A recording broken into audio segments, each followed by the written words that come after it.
Hey, True Believers. Chris Mack coming at you today with X-Men Chronicles #1. And as you can see here on the part of the trade dressing, it says, "Here now, the dawn of apocalypse." So what I'm doing is I'm kind of, instead of using the original reading order, I kind of like to read this in a somewhat loose phrased chronological order. So that's kind of what we're doing with this series. Now, during the Age of Apocalypse, X-Men Chronicles, what this mutated from was the original X-Men Unlimited. So if you guys used to read that book, that's what this became during this time period. And I like to always start with these because it kind of sets up the tone for all the madness that we're about to dive into. So with that said, let's go ahead and jump in. And before we even get into all this, let's talk about who made this great book. This is Origins, the first adventure of Magneto's astonishing X-Men. Howard Mackie, writer. Terry Dodson, penciler. Klaus Janson doing inks. Matt Webb doing colors. Starkings and Comicraft doing the lettering. Kelly Corverse, I think, is editor. And then Bob Harris was editor-in-chief at this time. And the print date on this book was March 1995. And so you get this really nice, dominating photo of Magneto. And it says, Wundagore Mountain, called the Haunted Mountain in Eastern Europe. Now, why is this important right here? We'll get into that in a minute. Stand by. And so we go over him, how he got his mutant powers. And then what I say, like here, is it says, the world of humans fears them for being different and hates them for being gifted. And Magneto senses that. The hatred is growing and darker times are at hand. And so that's a great setup right there, because you see this leader of this team, and already we can see things are starting to go downhill quickly. Now we go back and start with X-Men 41 in this little phrase, because he's talking about how when Magneto was full of hatred, it was Xavier that taught him of a better world. And, Magneto in this time period wanted to share Xavier's dream to teach those about, who feared mutants and wanted to live in harmony. But then it says, but intolerance against those who are different, possibly superior, prevailed. And Magneto chose to isolate himself from the rest of the world. And I like this, how they built this into the mountain. Just really cool design. I like that, especially with that big arch right there. Just really cool stuff. And then we're introduced to Magneto's son, Pietro. And he goes, we're already in the killing zone, Father. And you're kind of like, the killing zone? What is the killing zone? And you come to find out that it's this Earth 295's version. Real quick, so for those of you, just so y'all don't get confused, the main Marvel universe, where like all the stories that we've known for years, that is Earth 616. The Age of Apocalypse, where, when Xavier died by the hands of Legion in the past, and the timeline divulged, this timeline is called Earth 295. And so this Earth 295, the Killing Zone, is essentially Magneto's version of the Danger Zone. The Danger Zone. I'm not talking about Kenny Loggins here. Danger Room. So anyway, they go through and they talk about all the members. Some you'd see as, okay, that makes sense. Like, you got Iceman, Storm, Colossus, Jean, but then, the addition of Quicksilver and, and the Scarlet Witch, which are both Magneto's kids, is just sort of like interesting, because, Pietro, he was part of X-Factor, but they've always mostly been Avengers, but in this time period there are no Avengers. Now what I like here is it says, together they from the mutant team known as the X-Men. So I'm not taking a gouge at the editor or the writer. I just love finding little spelling errors like that, because I'm supposed to say it together they form. But just little things like that make me laugh and always makes the book a little more special for me. Unless the book is riddled with spelling errors, then the editor needs to drink some more coffee. But anyway, Magneto's talking about how he can't learn from the sidelines, so he goes to jump in with his teammates because he says, my place is at their side. The X-Men stand together, which is how a true leader should be. Should not always be talking from the sidelines, should go in and support his troops. But you can start to see that his team's starting to get a little too lax in these training exercises. You see Pietro and Iceman high five. He's like, perhaps I've been too gentle on each other. And he goes, computer, level 4, engage. And Wanda goes, Father, we've never, until now, Wanda, learned to adapt, learn to adjust. In short, learn to survive. Because even though Magneto has isolated himself and he knows that tensions are rising in the rest of the world, he knows something's on the horizon with Apocalypse. And so he's wanting this team to be able to take him out.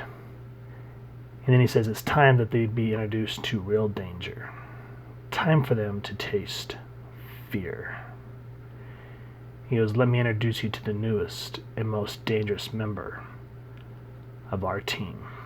And of course we get the snick. And boom, we are introduced to Weapon X. And because there was no Department H to take in Logan after what happened to him, I'm sure he just wandered the Canadian wilderness until he was taken in, so that's why he's Weapon X and not Wolverine. And so everyone's not used to his ferocity, especially when he goes into his berserker rage. I mean, look at Pietro. I mean, Bobby almost gets slashed by him, and he's going berserk. And so he has to save Iceman. And then Magneto asks Jean to get into his mind to calm down the rage inside him, and she goes, I don't know if I can. Telekinesis is one thing, but telepathy, it's still so hard. And look at the fear in Magneto's eye. He goes, try. Because he knows that if they can't calm down Weapon X, he is going to rip through them like so much tissue. And so, all things aside, Logan finally says, well, kiddies, looks like we're going to be bumping together. Don't suppose any of you have a cigar. So, Logan, as you can see, is a little more gruff in this universe. Now, the reason I like to start with this book, as I was just talking about at the beginning, is it shows the world as it still is for the most part.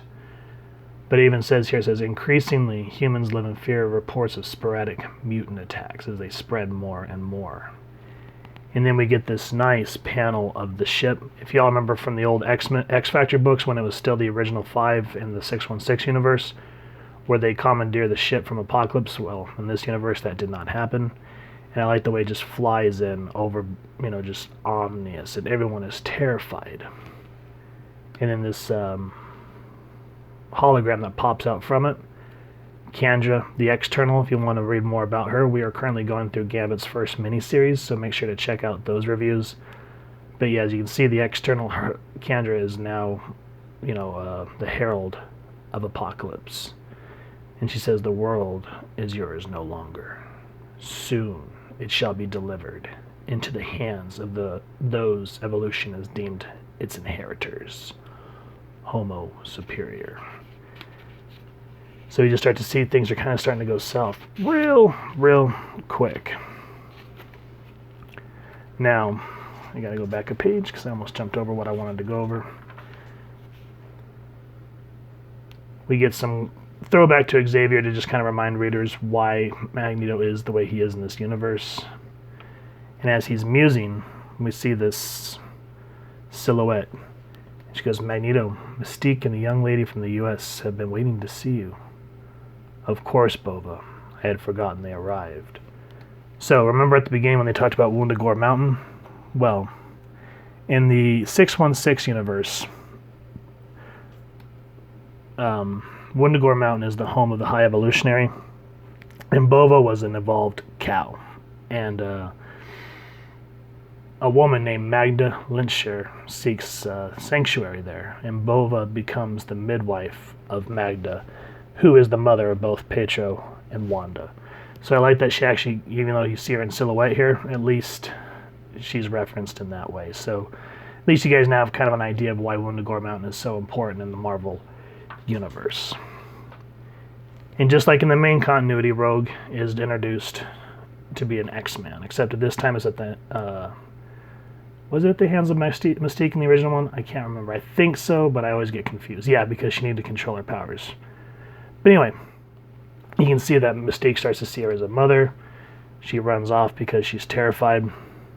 Bobby comes in, you know, being young and inexperienced. He goes, "Hey, it's a babe, and she's my age." He goes to touch her. He knows with the glove, but Rogue overreacts. She goes, "Don't ever touch me," and she knocks him out, and she goes, "I don't want to be touched. Do y'all hear me?" So for those of you that do know Rogue, it's because she absorbed mutant powers and she can't control it. And anyway, Magneto says, "We're family here. We'll help you." So to kind of calm her down, because she was ready to bash through the rest of them. Now, real quick, check this out. In the main Marvel universe, the way she gets her flight and super strength is she absorbs the powers of Captain Marvel. In this universe, check this out. She goes, "I know of you from Mystique. I know of your ability to absorb other powers and memories when making flesh-to-flesh contact with another. I know of the abduction attempt by the one called Polaris, and how you absorbed and retained a portion of her magnetic powers and her memories." So hence why she's kind of prone to going off the handle, because in this universe, Polaris is evil, and I believe there's some more backstory as we go forward in this event. So we'll go back to that. Now, this is a nice little nod by the writing team. It says Cape Citadel. The reason that's important is this is a nod back to X-Men #1, which is the site of where Magneto makes his first attack on the world, and the original 5 have to go stop him. So this was a Stan Lee, Jack Kirby days. So I like how this is, you know, that first battle in the original universe is the same site in this universe. And we see Apocalypse's Horseman, which I've said Kandra, Gideon, who was created by Nikizia and Liefeld, and then Sabretooth. And then the other ones don't really have names. They're just kind of like, whatever. And then so we get that ominous, the art team, I just like that ominous feeling of what's going to happen and whatnot. We cut back to the school, and everyone's talking about why Magneto and Mystique don't get along. Wanda, who's showing Rogue the ropes, says that Magneto's kind of a loner. And he goes, "Perhaps perceived as cold. Certainly a bit difficult to reach. But once, when he was very young, a man died, saving his life. I think that had a profound effect on him." So like, as you know, people who looked up to this mentor is just kind of foreshadowing as a statue. So you can see Xavier there is a head bust, as it's called. And then we cut back to Cape Citadel. We see what's going on, how the horsemen are just tearing through these humans, just left and right, and it is intense. And then there's also what do you call it? Disarray amongst the horsemen, how they keep jockeying for position, because, you know, Apocalypse always says only the strong survive. So even though they have a team, they don't work together so well, because all they care about is their place in Apocalypse's future. Now, if you guys watched my review on the Weapon X action figure, how I was talking about this particular book, and I was talking about how the way Logan hits on Jean in this book, and it makes it somewhat uncomfortable. Yeah, so Jean's just like, "Strap yourself in, Logan. We're preparing for takeoff. Want to help me with my seatbelt, Red?" And like I said, it gets a little uncomfortable. So as they're flying off, Wanda and Rogue are left to watch over the school. We're introduced to a man named Nemesis. He goes, "And while he's a mutant, his arrival here does not involve enrollment." So I like that. I love foreshadowing like that, and then it cuts away to something else. You're just like, wait, what's going to happen? Now we're going to skip over a lot of what's going to be happening in the Citadel. But as you can see, Nemesis has attacked the school, and he's about to take out Rogue and enter Wanda. She goes, enough! Leave her alone, Nemesis. You hurt me. You actually hurt me. I didn't think that possible. You will pay for this, witch. Pay most dearly. So they're just kind of like, whew, you can see that this is a bad dude. Now, without giving away too much of what Apocalypse's plan is at Cape Citadel, Sabretooth actually goes, you know, we're supposed to control the missiles, not actually use them. This ain't what I signed on for. And needless to say that that kind of signs Creed's death warrant. But I don't want to spoil that because I want you guys to read this book. And so a big battle ensues. In this universe, this is the first time where we actually get to see Sabretooth and Wolverine duke it out. And it is a knockdown, drug out battle. Get past some ads. Now, Gideon, I never really knew what his power was. I'm glad that they kind of fleshed it out here because I didn't even know what it was in the 616 universe. So I'm glad that the writers actually spelled that out for me. I was like, oh, I get it. And then right here, I think they're down for the count. And, you know, Sabretooth's like, I got a healing factor. It's already kicking in. And Logan's like, oh, yeah? Let's see how your healing factor works on a severed spine. What? Sorry, pal. But when it comes to Weapon X, there ain't no competition. So, intense, but love it. Now, some other things happens that I don't want to spoil. And the same, here it goes. Magneto says, you've done well. Do not expect this to be the last of Apocalypse. Today you witness but a small sample of the power which he wields. And we must be prepared from this day forward. Now let's go home and find some peace while we still can. Now, while he says that, we know that there's something going on in Woundagore Mountain, right? Well, I don't want to spoil that. Instead, what I'll do is I'll show you all the beautiful backside of this comic book, because I like that it's double wrapped. So you get this and this. Gorgeous book. It's a long read. You know, it's because these Unlimiteds are always a little bit bigger than your regular floppies. But yeah, X-Men Chronicles, great start for the Age of Apocalypse for me. It kind of sets up what is to come. A lot of foreshadowing and a lot of heartbreak and some humor thrown in. All the things that you want in a good story. So if you all have enjoyed this comic book, please take a moment to go support your local comic shop first and foremost to see if they still have copies of these. Because when I go, I still see Age of Apocalypse books here and there. So hopefully you'll look out and find the whole run. And if you've enjoyed this review, we'd really appreciate it if you'd hit like, share, and subscribe. That way as we continue to upload content, you guys will get notified. You can come to the channel, and we'd love to have a dialogue with y'all down in the comments below or our social media pages, which I'll make sure to leave the links down in the description below. So with all that said, thank you all so much for stopping by and checking out this amazing book with us. And with all that said, I hope you all continue to have an absolutely amazing day reading, and happy hunting, true believers.